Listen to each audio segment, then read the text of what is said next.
everyone. I haven't been here for about 2 weeks, and of course, it makes me sad because it feeds into my inconsistencies in doing things because I feel as if what's the reason why? I did put out a video just maybe about 2 weeks ago, so it was the second video, and it didn't get much traction, but did I not say that this wasn't about likes or anything. This was about my own healing, but yet still I let that get in the way. I'm in a different place, as you see. I'm actually outside and it's raining. You hear the thunder, and it's kind of how I'm feeling. So I think it's the perfect backdrop. Hopefully, you can hear me okay. The rain is very on point with how I've been feeling the past. Well, if I'm honest, maybe the last even couple of years, but definitely in the last couple of weeks, my emotions have been overflowing. I'm discovering rather that grief is not only about the passing of someone we know or and love, but sometimes it's just about becoming the changes. So, with that being said, I am Stephanie and welcome to my channel. This is SLH Vocals, Hope for the Heavy, and boy, I am feeling heavy today. It's been a heavy couple of weeks. I'll be honest, there was some time ago when others would say, oh, they lost someone and it wasn't, say, a close family member. I would wonder what's the big deal? Like, why are you taking that on? But boy, do I have to eat my own words because in the last week, 2 weeks or so, a close friend of mine lost his mom, beautiful lady, and I got a chance to have met her a few times. But the last time that we spoke, she spoke life into me and she left me in tears, good tears. And to hear about her passing was rough. And to not be there for my friend has been rough. And there's someone else that I know we weren't friends. Um, we met a few times in the singing world, I guess you would say. And she passed at such a tender age. It's hurtful. And then another friend, he and I were closer. Not a friend that I would tell everyone, or maybe not everyone even knew that we were friends, but he would text me, especially since my son and I moved away, would text, make sure we're okay. And I just saw him. And I remember literally it was just 2 weeks ago. He asked me to come and sing. I wasn't sure I was even going to go. I didn't, you know, but I'm glad I went and I'm glad I stayed. And he asked me to sing his song. It was How Great Thou Art. And I haven't been singing, so I was afraid to even sing that song. So, how God did it, I don't know, but God always does things. And I sung that song from my toes, literally. And after that, I don't remember if he was actually in the sanctuary because he was running around doing things because this was a celebration of the church's 60, 60 years, I believe. And he was running around doing things. So I don't quite remember seeing him actually in the church, but I saw him throughout the whole time I was ministering. But I saw him come out towards the end. And then at the very end of the program, he hugged me so tight and he was just like, thank you, Stephanie, for showing up for me. And for showing up for Redeemer. And It's one of those things that you don't think about, but for some reason that hug was a very, you know, good tight hug. He was a big guy though, but nice tight hug. And for some reason, I still feel like I feel that hug. And now he's gone. So, those things have been weighing on me for the last couple of weeks. And another thing that has been really good, but you'll see in the story, was my daughter. I love that.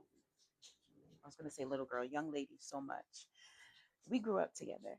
That was my girl. We grew up together, but she has done so much and has surpassed me and has done things that I have only dreamed of and wished for and prayed for, but she's actually done it already.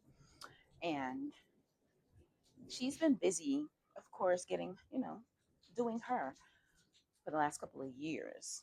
We haven't lived in the same house since 2020, and this is now 2026. So you think I should be used to it and be okay. But now that she's graduated, she's gotten her dream job, and just in it wasn't really a joke, if I'm being honest with myself. It wasn't a joke. I was looking at the map. I was like, well, I didn't want to move to Georgia before because she was there and I didn't want to crowd her space. But now that she's in a different state, I can move to Georgia now if I wanted to. But what I really want is to be closer to my daughter. And I'm thinking, well, she's done made it. I would never live with her. I know she needs her space. I wouldn't do that to her, but just to live close to her. So I made a joke of, what about Texas? Because Texas is not that far. And she was like, I don't need to live in Texas. We don't need to be together. And she said it nicely, in the most nicest way. She was not being rude or mean, but it hurt me so bad. I'm not gonna lie. I just thought maybe she would say, heck yeah, of course, come closer so we could be closer. And I acted like a child. I kind of I turned off the phone after after that. I did act like a child. But what that did was just bring up so many feelings of grief and abandonment, and just the feeling of how many people that I love and just wanted to be around forever has all left me, has gone their ways, some in death, some that's meanly. I don't know how else to say it. They were just horrible and they left. Others due to circumstances. And like my daughter, she's gone on to be better, but yet still I make it about me. And I'm just, it's hard to deal with grief. It's hard to deal with having to let go or things being let go from me, because I think that's what it is. I can't remember me being the one to let go, walk away, go on. It's always been others that have left me, and it hurts. It hurts a lot, and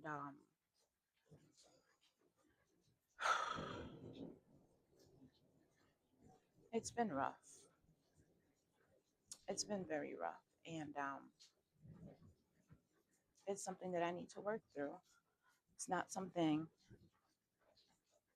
that has quite come up yet in therapy, and like I mentioned, this whole thing is just for me to kind of talk things out, to get try to get over things. Just a part of my therapy. It's not all of it, but in working through life.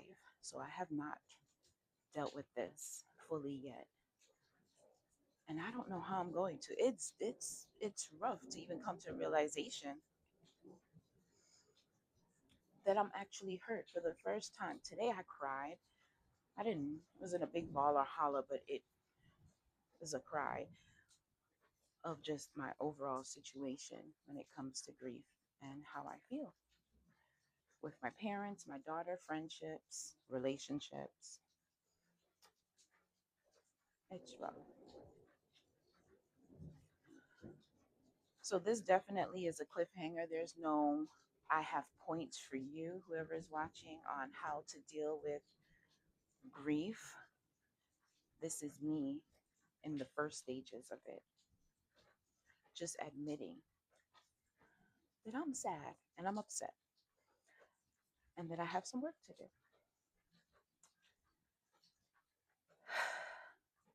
So I'm going to end this by saying I solicit your prayers as I navigate this journey on grief, because there's a lot to unpack. Like I said, from the grief of losing friends, family, and myself, most of all, losing myself, even losing my home and not just being in my own space, feeling as if I'm not standing on my own. It's been a lot of grief. But one thing I do know is I'm going to make it and I'm going to get through it. I just need to dive into the resources that I already have. And the biggest one is God. He knows me, He knows why He allowed all of this to happen. He even knows why I chose, because I do believe some things are events, are the responses to events that choices that I have made.